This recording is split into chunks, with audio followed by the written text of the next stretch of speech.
પંચમહાલના ગોધરા શહેરમાંથી ગેરકાયદે હથિયારોનો મોટો જથ્થો ઝડપાયો। શહેરના વચલાઓડા વિસ્તારમાં આવેલા એક મકાનમાં તેમજ સિમલા ખાતે આવેલી કલરની દુકાનમાંથી પોલીસને હથિયારો મળ્યા હતા। આ કાર્યવાહી દરમિયાન પોલીસે 2 ડબલ બેરલ બંદૂક, 6 એરગન, 4 જીવતા કારતૂસ અને 11 ખાલી કારતૂસ સહિત કુલ 1,33,000નો મુદ્દામાલ જપ્ત કર્યો।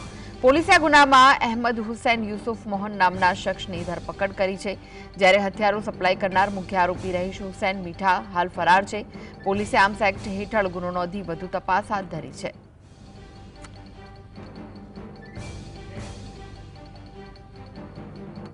छ एरगन तथा 6 छरा भरेला डब्बा मળી આવેલા છે। આમ ટોટલ 1,33,400 નો મુદ્દામાલ કબજે કરવામાં આવેલો છે।